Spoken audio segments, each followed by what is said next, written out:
Welcome everyone to Franker Z. Shout out to everyone in the room. Thank you so much for coming through. I am Khalif Adams, host of the Spawn On Me podcast and of the Spawn On Me Twitch channel. It is day 2 of TwitchCon. Give yourselves a round of applause for getting out of bed and coming and hanging out with us today. Massive love to all of you out in the stream at home. Make sure that you're checking out everything on the channel because you'll get a chance to also share and ask some questions in the chat for the folks here on stage as well. One of the things that I know most of the folks here and at home have been thinking about is how can you work with sponsors? We have an amazing crew to be able to talk about that today. So first up, I'm gonna go down the line and let you all introduce yourselves. First up, laughing uncontrollably on stage, we have, not me, Sly. Sly, how are you doing? I'm doing good. How are you doing? Good, good, good. Give the folks at home a little bit of info about yourself. Oh boy. So I am, I guess, a streamer turned industry person. I started streaming on Twitch about 3-4 years ago now, and then my stream kind of catapulted me into my position with PUBG, where I do partnerships coordinator. So I work with PUBG partners, content creators and stuff like that. And that's been 2 years now. So, and yeah, I think that's it. Next up is, I am Brandon. How you doing? Hi, I'm doing good. I'm doing good. Hi, I am Brandon. Literally. Does that joke ever get old? I don't know why. Yeah, I'm Brandon. Same story. I started off as a streamer, which led me into my career. My first job in the industry in the space was working for XPlay as the U.S. community manager. Then I started working for Versus Evil as the influencer manager. So I was working with streamers on that end, and I'm currently the community manager for Lightstream. So. Yeah. Fantastic, fantastic. Next up, DJ Tech Live. How you doing, sir? Doing good. Hopefully I'm not too loud. Okay. You sound real sexy right now. You sound real raspy. How you doing? I'm not trying. I'm DJ Tech Live. People know me as Frank as well. I've been in the business for going on 6 years now. It's been a grind. I got partnered within 6 months of Twitch, which I thought was pretty bizarre. And I learned a lot from my neighboring people that were streamers as well. Got me into the industry now. I'm being sponsored by some pretty big names, and it's a learning experience as I go. But it is possible. Dope, dope, dope. Next up, Dash Reindeer. How are you doing? Hey, how you doing? My name is Micah, but I do go by Dash Reindeer mostly in the streaming community. I am not a streamer. I've been working in the game industry for about 15 years now, and I sort of fell into working with streamers and content creators over the last few years on my last game, SOS, and my current game, Remnant from the Ashes, which came out recently. Nice. Anyone knows it? Yeah. I really wanted to do this panel with all these people who are super awesome, and thank you all for joining us, talk about this. Dope, dope, dope. Next up is Katie. Hi, I'm Katie. I've been streaming for close to 4 years now. I started a while back ago doing role play, and I do story creations, and I tell stories and things like that. It's a fantastic time. And with sponsors, it's always kind of been a learning experience for me, so I'm really happy to be here and with all these people. So, yeah. Give a big round of applause for the panel. Thank you. Before we dig into it, we have to do the obligatory, how is your TwitchCon going? So, first up, we're just going to go down the line. How's your TwitchCon going, Sly? Good, actually. It hasn't been too crazy. I've been behaving at nights. But yeah, it's always nice. Just kind of, seeing everybody that you already know, but, lives across the country, or just putting the faces behind the username. So yeah. It's been good. Yeah. Brandon, how's things? TwitchCon has been pretty good. I haven't seen none of it because I've been working, so I see just the door the whole time. But yeah, it's been nice to see people come by the booth and say hello, and of course meeting friends and meeting new people, which is always good. Ty? It's been great. As Brandon, I've been working most of the time. The only time I got to see the showroom floor is when I got lost. But San Diego's great. I love this place. This is the perfect place to have TwitchCon. It's wide open. Man, the interactions have been wonderful so far. Nice. Dash? TwitchCon's been good. I haven't been working yet, so this is the first like obligation I had. So yesterday was just mostly fun time, chilling out, saying hi to people. Katie? Yeah, same here. It's been mostly fun times. Today is the kind of the first obligation as well, other than meetup I did yesterday, but I've been really enjoying it. Probably too much drinking. Probably too much. That has been a thing. Yeah. For sure. I've had lots of libations. We're going to talk about sponsorship today, and all of you are wonderful folks to bring into that conversation. And the first question I want to dig into, because of course it is very, very important to pick well when you're talking about sponsorships and things like that. But what do you look for in a sponsor? Anyone can take the question, anyone can answer. What do I look for in a sponsor? Probably something that I actually enjoy, something I like, right? It's like something, I can't push something that I don't actually agree with, you know what I mean? So that's probably the first thing, right? What do you guys think? Yeah, brand and stuff is not really that big of a deal when it comes to sponsorships, right? Because if, like Katie said, if you don't use it, if you don't believe in it, you can't really sell it. And the audiences smell when you're selling out, as everybody calls it.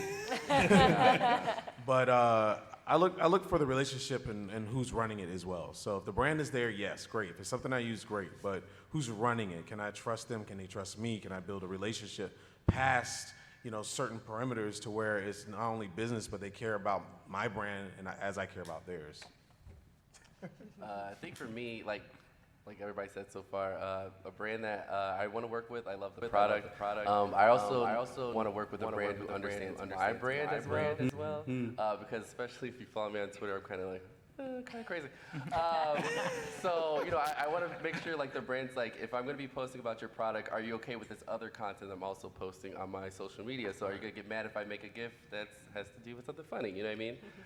So as long as they respect my brand, I respect theirs. I think that's a good way to go. Yeah, that's a good point because you're a representation of, not only are they a representation of you, you're really a representation of them on all aspects, not only on your Twitters, but in public and everywhere. So, yeah, that's a very good point. Sly, any thoughts on that? I mean, pretty much the same everybody said. Yeah, I mean, for me, I guess one another thing is I'm a very, lack of a better term, personable person. So for me, having that interaction with whoever I'm working with is very important. So to have that like relationship, and it's not because just because like you're sponsoring me or I'm trying to work with you, but it's just a genuine relationship. And then I can come up to you and talk to you if I have trouble with whatever your brand is or whatever, and having a back and forth with a brand that I can work with is probably like one of the most important things for me. So Totally. yeah. Totally. So what are some of the brands that you've worked with before? I'm going to go down the line. I'm going to hit Katie. Katie, you tell me first. Okay, so actually, funny enough, the guy next to me here. Get out of here. So it was Outpost Games and SOS, and I worked with them a lot. It was a sort of a survival island game, really cool social game, right? Really good. I did some stuff for them. I've also worked for Dollar Shave Club, and I've done things for them, and kind of a lot. Eve brought me out to Vegas. That was a good time. Eve was fantastic. And I got to check out their new game and meet the devs and everything. That was a really good experience. Yeah? Yeah. Tech, what do you got? I'll talk about recents. Yeah. So G Fuel, I've been with them since their alpha product. It's something I believed in because I went through a lot of energy drinks and stuff. When I played football in college, we had a lot of sponsors come to us about just very bad stuff. I mean, it may taste good, but it had a lot of negative stuff in it, sugar being one. And I believed in their brand, and I stuck with them, and I watched them grow. Logitech was my recent one. It's the biggest one right now. We got a lot of things going on with that. I'm in talks with some other people that I can't announce right now, but who else? Jesus. It's Logitech, Blue Mic. It's the whole Logitech family. So it's Logitech, Blue Mic, Astro, and now Stream Labs. And congrats. and don't underestimate or downplay the wonderful stuff that you've been doing with. You can share a little bit about that real fast. I'm very humble. I Okay, this might go into another thing. So I'm a big person about having pitches and like kind of selling yourself the correct way. So I wasn't really looking for a big sponsorship from them because I do the bad thing that a lot of us do is downplay myself a little too much. So I said, you know what? Everyone's using your headsets. You go to these conventions, you see all the pro players lined up, your headsets everywhere, all the like Evo, FGCs, all that stuff. Why aren't you having somebody on the floor, like correspondent work, talking to these players, asking them why they use your product, why do they believe in your product? Like, that sells. You know, it's the people that you look up to that's using the product. You don't just have somebody selling you product, right? Right. So I was like, let me take over your Instagram. Let me take over your Twitter sometimes. Let me be your correspondent because I host and do correspondent work and commentating work. And they were like, why didn't we think of that? So months later, I got hit up when I was with Astro. They had a meeting, and they were like, we want DJ Tech Live. And they were like, no, there's ours. And so they worked out a deal, and there's a lot of stuff coming down the pipeline that a lot of peripheral companies are not doing that we're going to be doing, and it's awesome. And not only is it good for me, it opens the door for you guys. So I'm working on a project to get more eyes on you. Totally. Brandon, what are some brands that you worked on or work with? Yeah, GameStop, SteelSeries, Jinx, MetaThreads, Blue Microphone, Corsair. I think that's it. Because I don't want to be listening to everything. No, Yeah, right. but I think it illustrates to the folks here and at home. You know, like there's a wide swath of brands that streamers are kind of always talking about or kind of always in alignment with, and that space is much wider than we think it may possibly be. So being able to share some of that stuff is definitely dope. Sly. I'm actually having a big brain fart moment, and I can't remember. Well, yeah. So for sponsors, I don't think I haven't done anything that's kind of like Logitech or anything. Because I kind of started with PUBG pretty much right away when I was getting to that higher position. So now it's kind of turned into more industry for me. I dig But yeah, I can't really remember anything that I've done that's kind of That's fine. that much. Well, I have so many more questions. Don't worry. Lots of things that you would be able to definitely answer. Make sure to ask them all to Sly first. Yeah. Sly. Why? Come on, give me a break. So Frank touched on this a little bit in his previous answer, but what are some of the tactics that you've all been using or have used? Really important, Frank talked about having your pitch deck ready and things like that, but I know there are lots of other ways to get in front of people. Brandon, what are your thoughts on that? Well, I started like a Google folder of just like things I've been involved in, all my references, and like if I've been in like an ad or something, add that to like a Google Doc so people can like click on it and see it. Because I feel like that's the easiest way, and I love Google Drive. I'm obsessed with it. It's crazy. And I've made like demo reels for stuff like for hosting, or if I was like doing stuff for brands and for a stream, I've added that too. Just so they can see it, because most brands will want to see your face. Like they'll see an email, but if you have like the documentation to show that you have this work out there, it's a really good way to showcase yourself. Dash, you work on the other side of that fence. What are some of the things that has worked when people have pitched you on? So I get pitched like a lot, right? Yeah. Especially like when a game is about to come out. So like in the ramp up to Remnant's release, and then the first weekend that game was available, I get pitched quite a lot. I'm usually looking for someone who resonates with my brand, and so someone who can represent us really well. Someone who's got a strong personality is interesting to watch. And I usually have to do a lot of digging into people. So sometimes, I get like flooded with requests, and I can't always find all the great people that are out there. So when you're pitching a company like me, anything you can do to like stand out immediately, catch my eye like right away is helpful.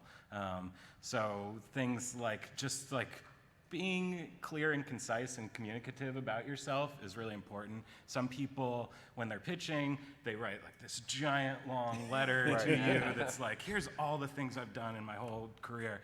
And like, I don't necessarily have time to read that. And I think most people in my position just can't, like, if we're getting hundreds of emails in a day, like, we can't Yep. read all that. And so being quick and clear, but to the point, and illustrating how great you would be as a representative of the brand is always helpful. Dear Dash, when I was 5 years old. See, that might work, you know? Yeah. I'm like, oh, then you got me, I'm hooked. I've and been I'm gaming gonna- since I was 2. Katie, what do you? Oh, this is making me realize that I've not been doing a very good job. So, mostly emails and talking with people, getting meets at TwitchCon and other conventions. And if I want to work with a brand, a lot of the times I will try and reach out to them prior to going to a convention, just to get a drink with them, go say hi, talk with them face to face, and kind of understand it like that. Like I recently spoke with some people from Samsung, and they were really nice, and that was a good meet. So that kind of stuff is what I typically do. But maybe I'm not doing the best job. Very clearly. You're doing just fine, Katie. You're rocking Thank it out. you. Sly, you see it from both sides of the fence too. Yeah. What does it look like from the getting the pitches side of it for PUBG stuff? I mean, pretty much what Dash said. Just have an elevator pitch that's gonna show you. You can talk about yourself with 5 to 10 seconds. I know it's short, but it's unfortunately it's the most time we have a lot of the times because of the volume of interest that we get from people. So, you kind of need to make sure that you set yourself apart. And then, shout out to Melissa Mock. I'm gonna steal her her thing, but as she said, like, share something that sets you apart that not everybody has, and it's not just about your followers, concurrent viewers, whatever, but it's something that might not even have to do with your channel. It might have something be like your hobby or something, but it's just something that's gonna set you apart, because we're interested in that kind of thing, because we're trying to get to know you, because we want to have a relationship with you as well. And from the other side, again, like, I'm all about, personal connection. So for me, if I'm very interested, I kind of hate doing cold call emails. So that's why, like, I try to at least go to all the conventions and, seek out the games that I'm interested in, and at least get a little bit of a FaceTime with the devs that I want to work with, and be like, hey, I'm Sly, exchange information, and then, after the convention, just kind of send like it was nice to meet you email to, kind of remind them who you were, and then, make sure to, or ask them, when you can follow up. If their, game is coming out in a year, ask them when you can follow up to, work with them or something like that. So. Before I get to you, Ty, does anyone have their elevator pitch memorized? No. Don't look at me. Memorize your elevator pitch. It helps a lot because you have to practice it. If you practice it, then you'll snag it really easy. Frank, what do you think about tactics that you've used to get in front of folks? Yeah, I'll piggyback off of some things. Does anybody in the audience, or does everybody in the audience know what an elevator pitch is and why it's called an elevator pitch? Raise your hand if you do. Okay, there's a lot that don't. Dope. All right, so elevator pitches, the name comes from if you were stuck in an elevator, not stuck in an elevator. Trapped in an elevator. Trapped in an elevator, run, no. Let's say you were going up to your room, but you saw the game developer for something that you were like, oh my God, I love this game. You have, 8 seconds, 10 seconds to give that person a spiel to get them interested. That's what elevator pitch is.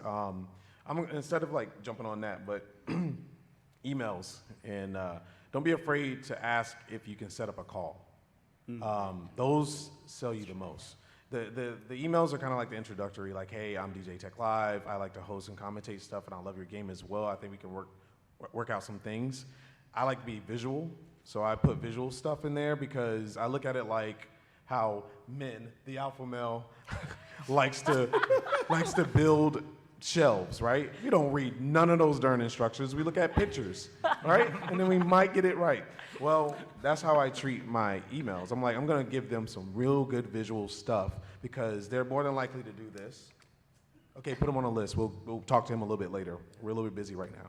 So instead of just writing a whole spiel, like it's like resumes nowadays. You used to give people 3 pages of your college life and your first waiter job, right? They don't want to see that. They want to see what pertains to the job, and like your picture should be on your resume from now on, because though you might not have the experience that you think you need, your face could be enough to sell that product or to get you in on something or put you in a commercial where they would hire an actor but they want a gamer instead.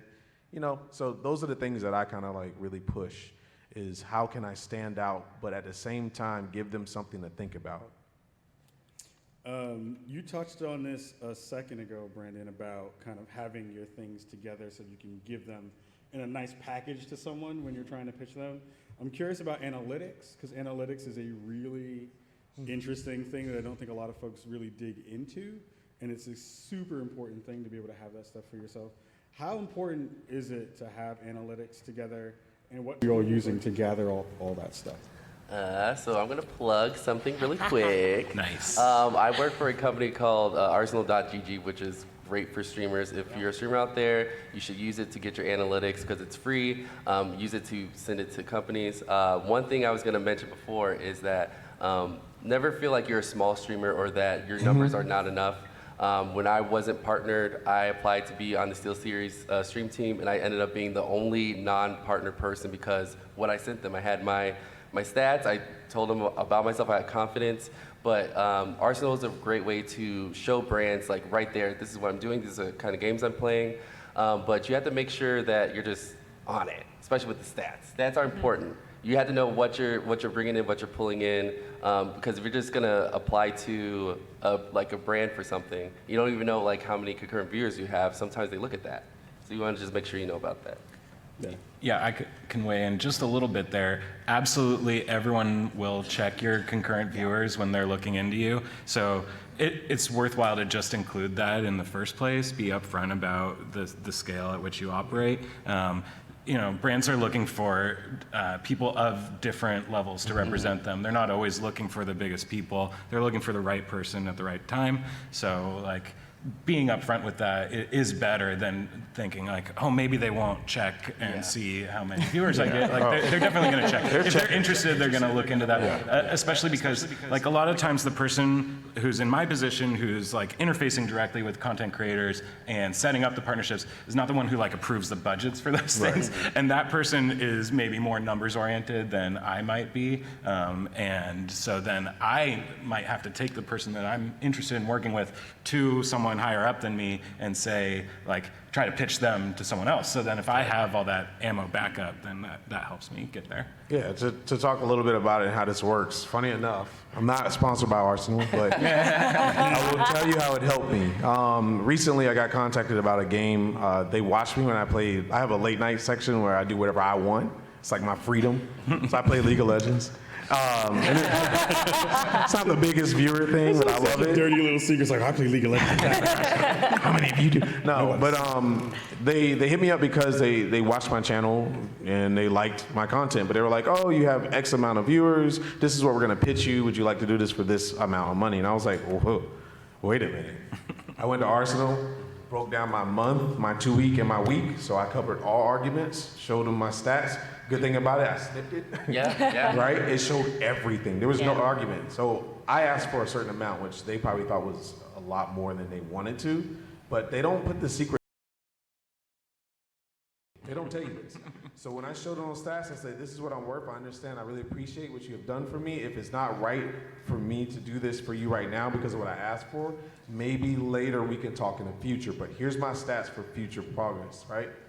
They gave me what I wanted in the next email because I laid it out. So assuming that they're gonna check your stats, yes, that's good, but still be confident enough to back yourself up when you think you deserve more.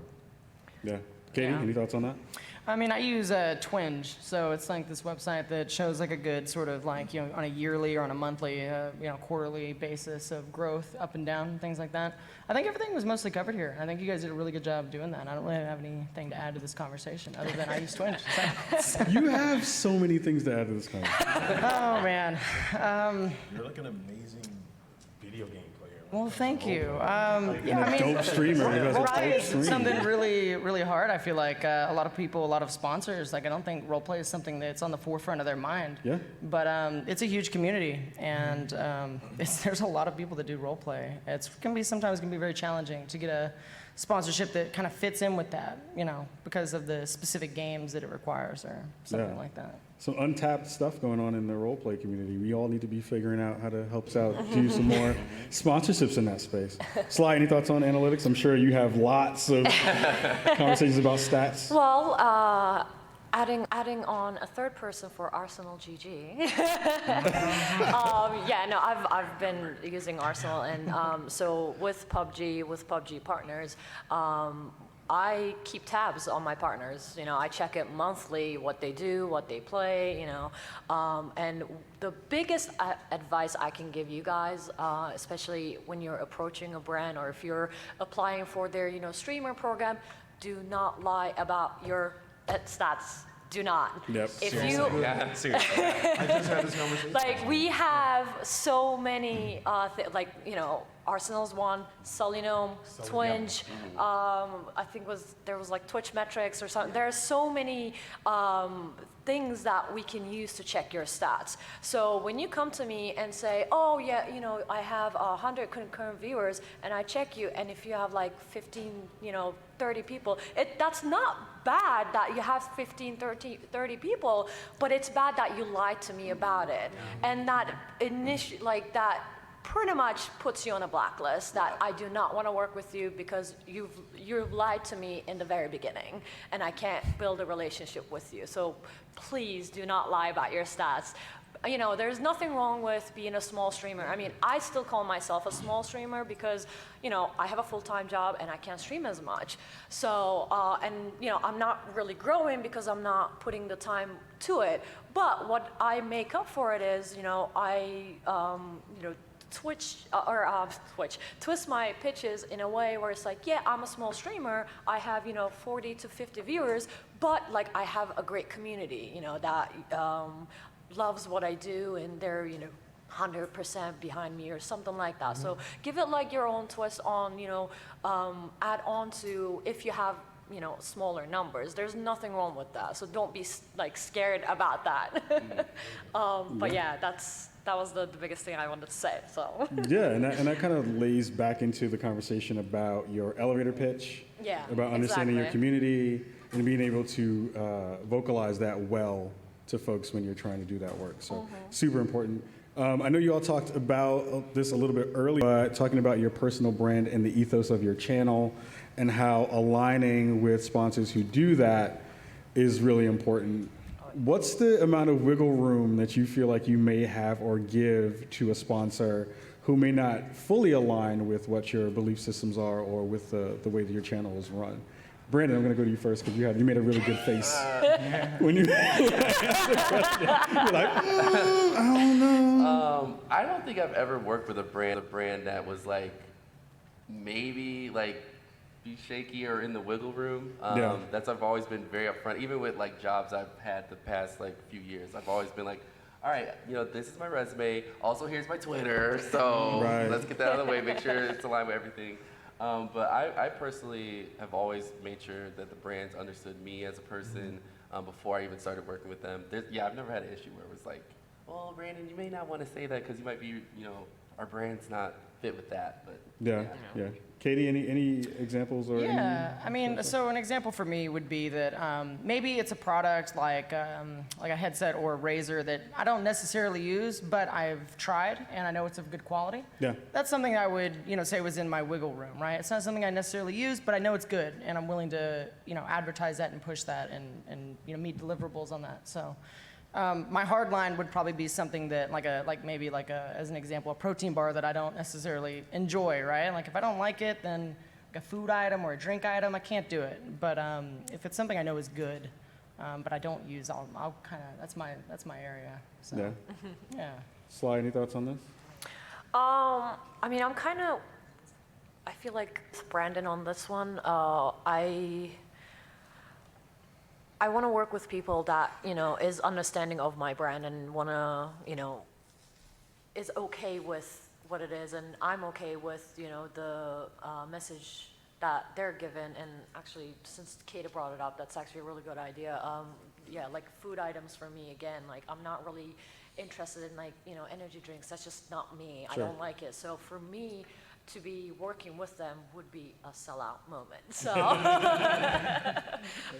but yeah, I mean, the wiggle room would be definitely what Katie said. It will be something that, you know, I'm interested in.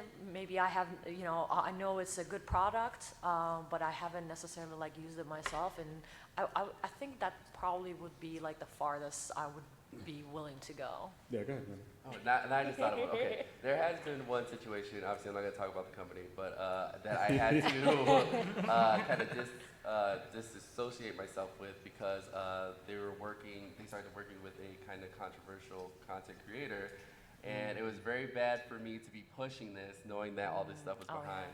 So sometimes you have to make that decision on, you know, will this look good for me if I'm pushing this and this brand is working with this person who can affect my brand. That's just something you always just have to keep in mind. Just keep an eye on your own sponsors, like sponsorees, you know, make sure they have the right people as well. Frank, any thoughts on that? Yeah, I can give you two instances. One, this is kind of light. For instance, I'll say Logitech. So I'm exclusive to them. Exclusive contracts mean you use their product. And that's really a big deal when it comes to you as a content creator, because you have to know that you like their stuff, right? You may like their mouse, but you might not like this, you know? So I straight up with them, I was like, I'm a big audio guy, production guy. That's what my stream is known for. If I don't like the way one headset sound versus the other one, how do you feel about that? And the good thing about them, they have Astro and everybody else, right? So I can like use an Astro headset, but it's still in the Logitech family. It's a win-win situation. But that's one way you have the wiggle room. But in another instance, I had a really, really well-known company try to change me and how I am. You're fighting battles with yourself, right? You're like, dang, this company looks good. I do like their product, but if they're trying to make me go against who I am, then I'm lying to everybody. And more importantly, I'm lying to myself, and that's not, you're gonna regret it. And you don't wanna have regrets, because there's nothing in the world worth it to diminish your brand that you've worked, sweat, bled, crawled to have. So don't feel like you have to do something because you really wanna have that brand, because they're not worth your time at the end of the day. Damn it, you keep rolling into the next question. But before we move to that question, Dash, I want to ask a question on the flip side of that. Okay. Are you getting folks at some point who are kind of offering themselves up in ways that are not beneficial to themselves to get in contact with your brand? Sure, some people might like bend themselves into different positions just to try and appeal to you. That stuff is usually pretty evident if you're doing your job right and doing your due diligence and who you're trying to work with, looking into them. Like, you want to find people who stay true to themselves and represent their own brand in the way that Frank's describing, right? It just like, those are the people that, on my side, that I want to work with, because they are compelling, they engage with their audience on a level that I, as the brand, want to tap into. That's my whole goal, is to find different people who have their own communities that follow them and tap into those communities and try and energize them around the products that I work on. And if I feel like that person's being fake to me to try and misrepresent themselves, then I'm like, are they fake to their audience? Do they have a genuine connection with their viewers?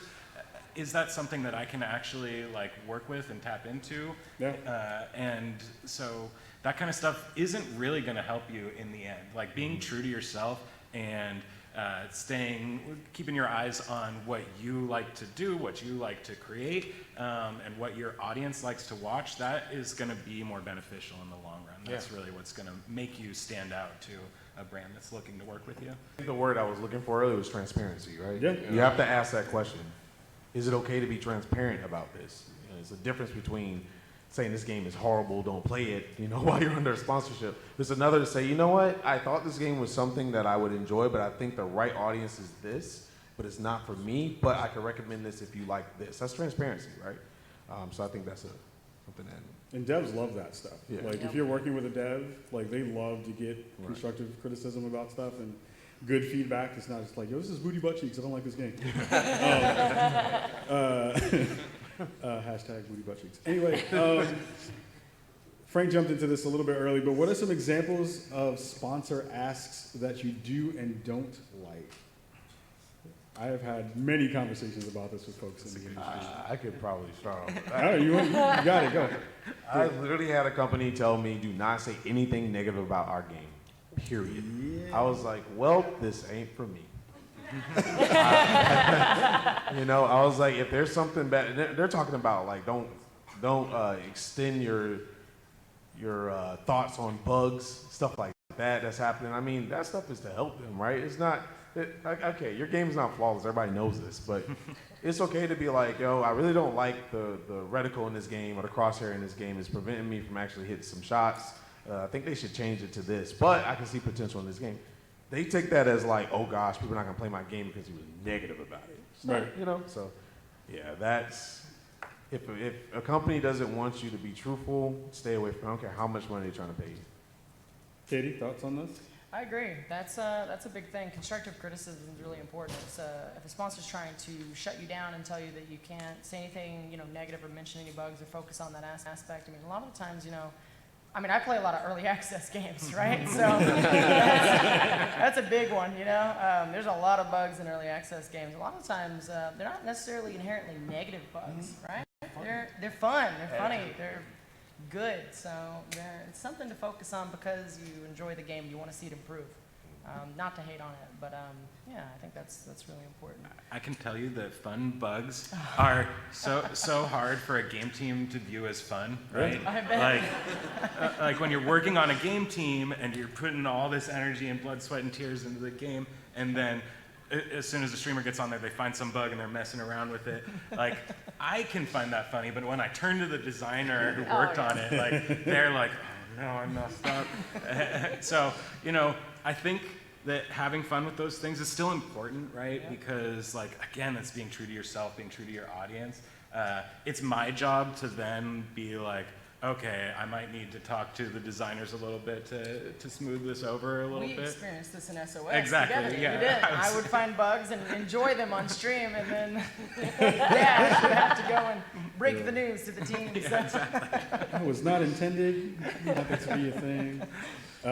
Sly, any thoughts on examples of sponsor asks that you do and don't like? I mean, pretty much what, they already said. One thing is not being true to yourself, but on the flip side, like you said, giving back the criticism in a way where it's like, fix your game. Okay, what do you want me to fix? Like I understand, people get frustrated and stuff like that. Believe me, I've been there myself. But there is a big difference between saying, fix your game, or being like, hey, can you fix your game? This is what's wrong with it. So yeah, definitely the transparency, being true to yourself, and yeah, especially like Frank said, it's if a sponsor is asking you for things that you're completely against, whether if it's your brand or just your personality or whatever it is, that's a no-no, because yeah, that's the epitome of selling out. No. Really quick, have there been anything that you've gotten from a sponsor that you were super excited about in the do's column of this question? That's like, hey, if you do this with our product, or hey, if you are sponsored by us, we will give you X, that you have really found to be something that you've really enjoyed and that you kind of celebrated within your I streams? had one with SOS again, where they flew launch party as one of these things. Yeah. That was kind of a part of the deal, and that was an amazing experience. So I love stuff like in-person stuff, getting to go places and experience new things. That's amazing with sponsorships. Yeah, that would be mine. Yeah. Anything else? Yeah, so Twitter is like it's my place to like laugh and joke and like make conversation with other streamers and friends that I normally don't get to see all the time. But a lot of those people don't want to see your ads, But there's a thing called deliverables, okay? It's like your end of the bargain. And I always say it's like real friends and real people that are watching your stuff knows that you have to do these things, but you kind of find that balance, right? You don't want to spam it to try to win over your sponsor even more, thinking you're going to get something for it. Do what they ask you to do, and if you feel like you want to go above and beyond, then sure, do that, but be mindful of how audience will take it. So for instance, some deliverables might be like, oh, on social media, maybe twice a month, can you post about a product that you reviewed and give your thoughts on it, be transparent about it, and then send it to us first so we can review it, because people use weird wording sometimes, and then we'll post it and we'll see what happens, right? So those I love, because then people say, you know what, not only is he funny, or not only does he think about this, he's professional in the way he posts his ads, and you know, that helps another person might learn. So those are things that are kind of coming into the game now that a lot of people are starting to learn how to do, instead of just posting a picture and saying, drink this, it's great, you know. So, Yeah, being smart about your activations and campaigns is really, really fun Right. too. Has your community, or have your communities ever not liked a sponsor that you've worked with, and what has been your response to your community about that? That's a damn good question to ask, isn't it? Anyone want to raise their hand? I have one. Go ahead. It's quite public. G Fuel, right? With the whole lead thing. Oh God. So that popped up. A lot of people don't understand that how lead is in a lot of products and what it does and why it's there and things that get, you know, pushed and approved and la-di-da-di-da. People become what I call Twitter lawyers and like scientists, and they think they know how stuff works. And that was really hard to like, I don't know, explain when you didn't see it early and you get hit in your stream. You're like, so what do you think about you drinking lead? So like, you know, then you gotta be like, well, let me look into this and see what's really going on. Let's not jump the gun here, okay? You know, but if you believe that is not for you, great. But I've been drinking this for X amount of times. I don't have anything going on. I go to the doctor regularly. You know, everything looks great. You know, if it's not for you, then cool, but drink responsibly. A lot of anything is not good. You know, you could drink a ton of water and it be harmful to your body. So I try to explain this to people and give them the option to support it or not, but understand why I support it or why I decided not to support it anymore, you know. So it's all about transparency again, and having that communication be open, not only to yourself and your community, but to the brand as well. Yeah. Brandon, any thoughts on that? Like, I haven't had like situations where like I did something and it was a sponsor. Yeah. Like the community was like, No. No. Oh, I mean, no. No, I was just thinking about how much. I just was thinking about all the trolling that my community does. So no. That's just regular stuff. That's the not reason I love sponsored. it. Sometimes I it's love been them a bunch with about games for me, right? Like, Yeah. there's been games that I love to play that I have, you know, played off stream. It's my little, you know, my thing, and I'll get an opportunity to play it on stream, like Apex Legends. And my chat's like, Katie, another one, more Apex Legends. Like, they want to watch me roleplay. They don't want me play shooters. Yeah, stuff like that, little like games. Nothing too big though, because I don't, you know, step into a sponsorship that would be detrimental to my community, or one that I know they would absolutely hate, because you know, I want to maintain that authenticity. Right? When folks in the community are like, damn it, Katie, no more Apex, what do you say to them? I explain that it's something I really enjoy, and that if they want to support the stream, if they don't sub, if they don't, you know, if they don't have the ability to sub, if they don't have the ability to tip, or, well, you know, whatever, that watching ads like this supports me and lets me keep going. And it's a big deal that if you want to be there and you want to really support the channel, that maybe just lurk, right? That's Yeah. something, that's a big thing. So that's what I say to them. Dash, any thoughts on? So I can imagine a lot of situations, right, where you're getting paid to play a game, and that game may be sort of outside your wheelhouse, and your viewers don't really click with it, and it doesn't end up converting in the end in the way that either you or the sponsor really wants to see. You know, that's far from ideal, and that's kind of the sort of why we're having this panel, I think, right? Like, if you are being true and representing yourself to the brands when they're approaching you, and if they're doing their jobs correctly, then they know when you're a good match for them. And that's when great things happen, right? That's when, you know, you make friends who you know forever. Right. You know, like, and so, like, otherwise, you can end up in this spot where you're playing a game and no one's actually enjoying themselves, and the brand who sponsored you isn't happy with the stream in the end, and you're not happy with it, and your viewers aren't happy with it, and that kind of sucks for everyone, right? So, like, yeah, it is. It's a tricky one, but I think if you're doing a good job of representing yourself accurately when you're, you know, first in negotiation phases with these brands, then that's how you kind of avoid that in the end. Right? I'm kind of curious that I'm happy you dug into that, and this is going to be a question for Sly and for you, because you both are working with brands that are doing that work. If you are working with a streamer and the activation starts, you have gone and you finish that activation, and it underperforms in the way that you were hoping it would, are you giving folks who you've worked with feedback about possible ways to kind of help that process along? Or, because I know I have underperformed on a couple of different activations that I was not hoping to have done that on, and I didn't necessarily know if I was then locked out of new opportunities with those folks. What's some advice that you would give to folks who might have gone through a process like that, where they might have underperformed on an activation or a campaign, and kind of working with you again? That's actually a really tricky one, because it's hard to give that kind of feedback to someone that you've just done a campaign with, and that can just be like almost like an awkward conversation to have there, right? But as much as I'm saying like transparency on the content creator side is important, I think it's also important on the brand side when communicating to their partners about how something performed. I think anyone that you're working with is going to want to know how that campaign did in the end. And you actually get a lot of those questions after things are done. How many games did I sell after that stream, right?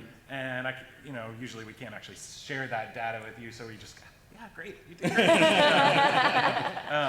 But I haven't been in the spot where I've had to give too negative of feedback after the fact. Sometimes I've had to give some criticisms ahead of time for more sponsored like YouTube content rather than live streams. Just because like sometimes there's iffy content in some videos that you pay for, and then you're like, oh, this can't actually represent our brand. I'm really sorry. Like either you have to tweak this or we have to rethink this partnership.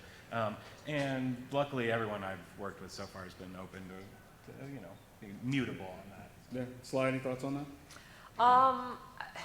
I mean, he actually explained it perfectly. I mean, on a personal level, I would love to give, being a content creator myself, I would love to be able to, give that feedback like, okay, this is why it didn't so well, but unfortunately, most often than not, we're not allowed to, because that's, inside data. So,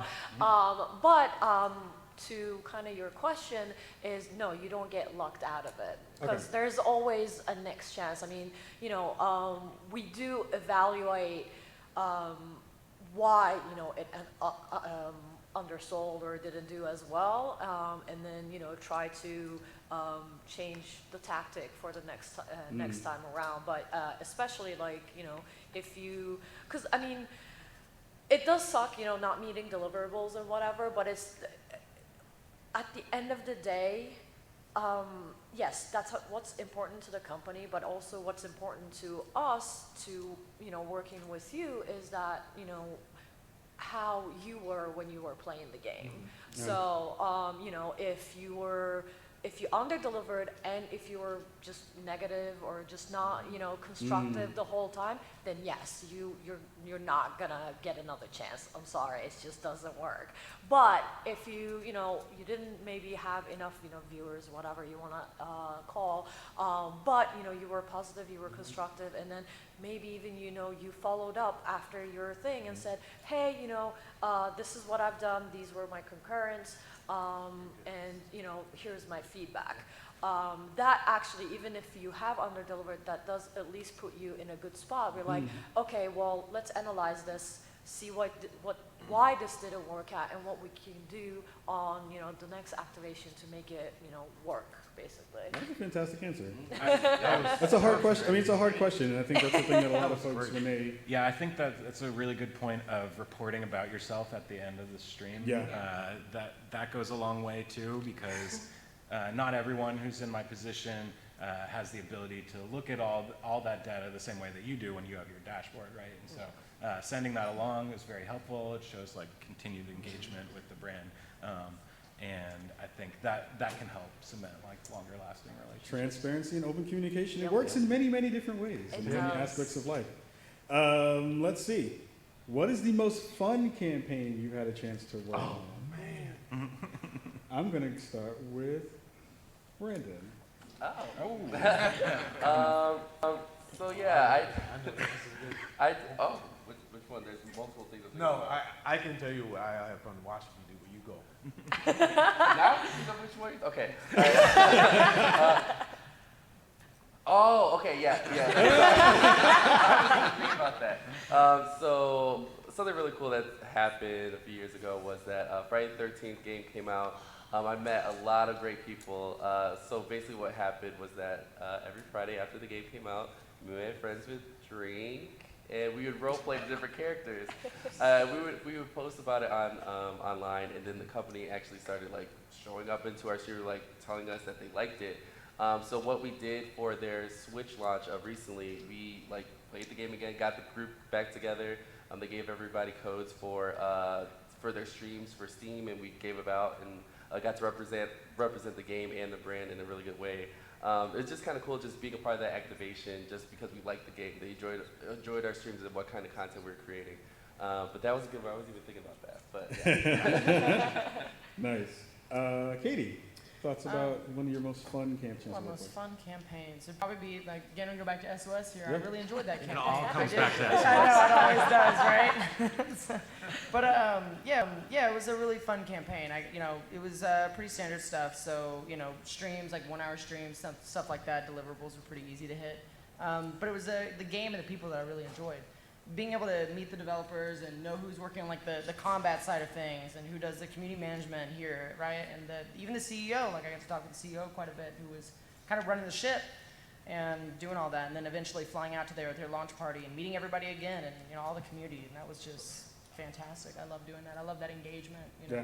That level of engagement was amazing. Sly, thoughts on fun campaigns on both sides? Because you get to do cool stuff on the PUBG side that's just like at all the events and all that stuff. Well, too. we did, we did we had our big events. So when this was like right after we went closed beta, I think, we had the Battlegrounds Charity Invitational where we had 64 EU and NA streamers, and then the winner basically.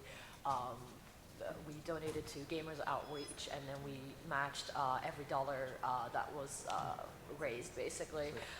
So, I mean, on my side, that was stressful. So, I don't know if I would call that fun, just because, working with like 28 streamers and just trying to, work everything out, so it was definitely stressful, but it was fun when we actually got to the event. Yeah. So, I guess, actually, one fun we did was, it was a little bit smaller where we worked with Intel, and we worked with Extra Life as well, and we basically had about like 20 different like PUBG partners, and they chose their teammates, and we just kind of had like fun custom games, and they would get like points per.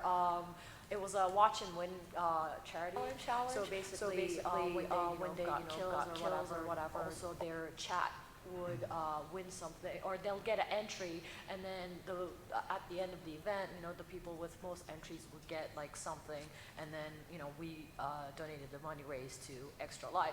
So that was kind of fun, just because like I actually hosted the games and whatnot, and it was just kind of, we had fun,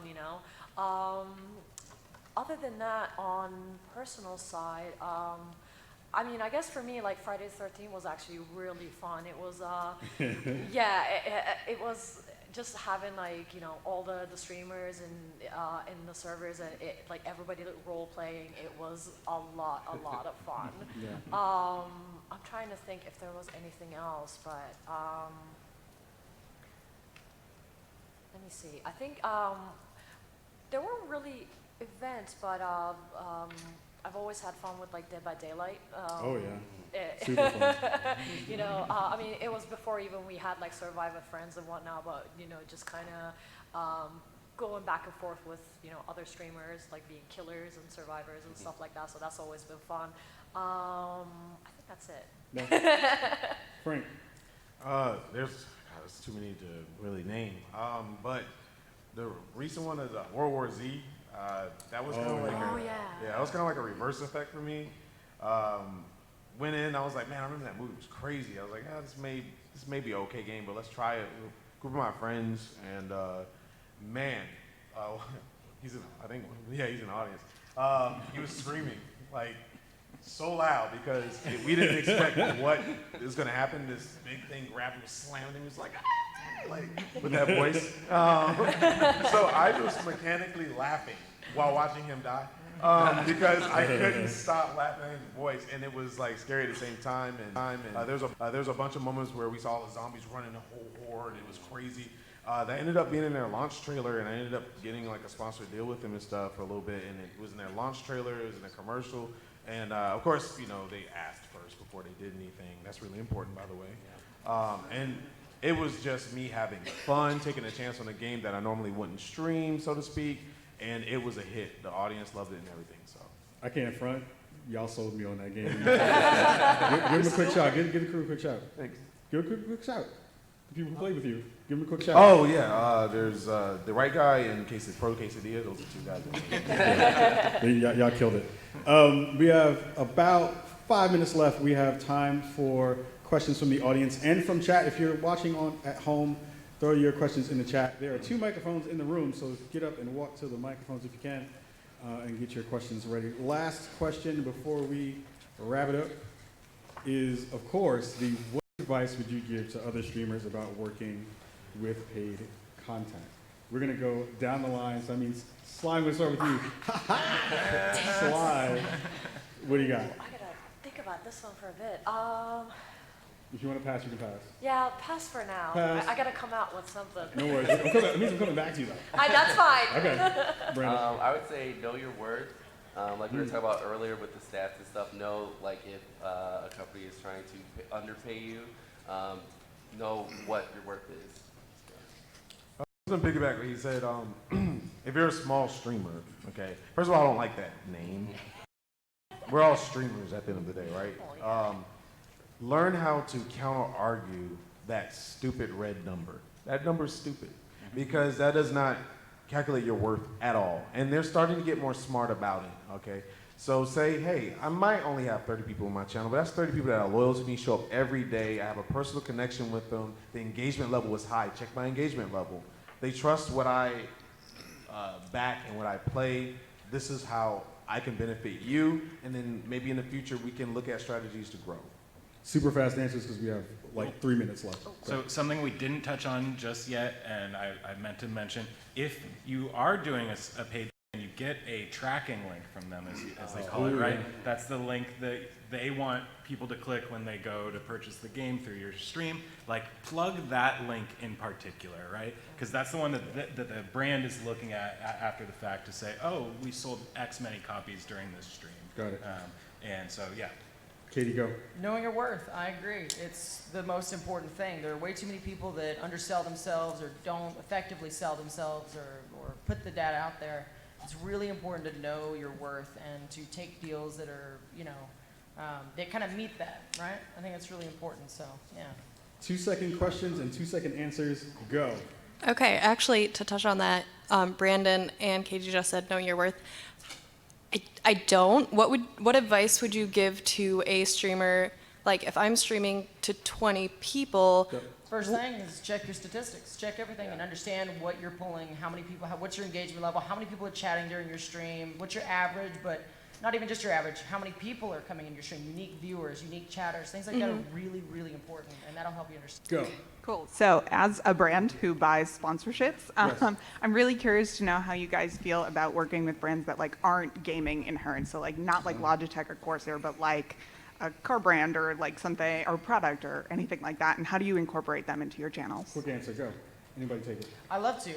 I would love to do that, but I don't get enough of those. It's really hard to know which brands, because there's so many out there that aren't gaming related, or which ones to reach out to, which would be, are interested in the gaming space. That's really difficult. So it would be kind of on you guys to reach out to us, because it's harder to know. Too many. Ditto. Last question. Creators, what's the worst clause that you've seen kind of happen over and over again when you first go into negotiations on a contract? What's the worst clause you've seen in a contract? Signing over your identity. Yeah. Don't do it. Oh, yeah. Don't do it. Yeah. If it's in the contract, they just forgot to take it out. Yeah, That's talk to them about They it. Likenesses, logos, brands, production. Know about how long it lasts, because there will be brands who be like, oh, your image will be on here forever, and say if you like switch a company or something and you go somewhere else, that's happened to me. I've switched companies and people are using my image and I don't work with them anymore. 30, So, 60-day rule. yeah. One thing we probably didn't mention that I think we really should cover just really quickly is that read the contracts. I know Yeah. a lot of you Yes. guys like to Yeah. sign and forget, but just really read every single contract. So important. And on that note, we are done for this panel. Give the wonderful panelists a round of applause. I'll stick around a little bit. Questions in the audience. Again, quickly, shout out your Twitch channel so everybody can get. Twitch.tv/Sly, S-L-Y. Yes, I have 3 names. Twitch.tv/I am Brandon. Twitch.tv/DJ Tech Live. Follow me on Twitter, _reindeer. Twitch.tv/Katie. Thank you all so much for hanging out. You are amazing crowd, amazing audience. Thank you so much. Also, if you see a bag, a small Twitch bag, yeah, of course there's going to be a Twitch bag here, with a lot of expensive stuff in it. It's mine, and I can't find it. Oh, I'll look around the room. It's like one of those fanny packs. I don't know what I did with it.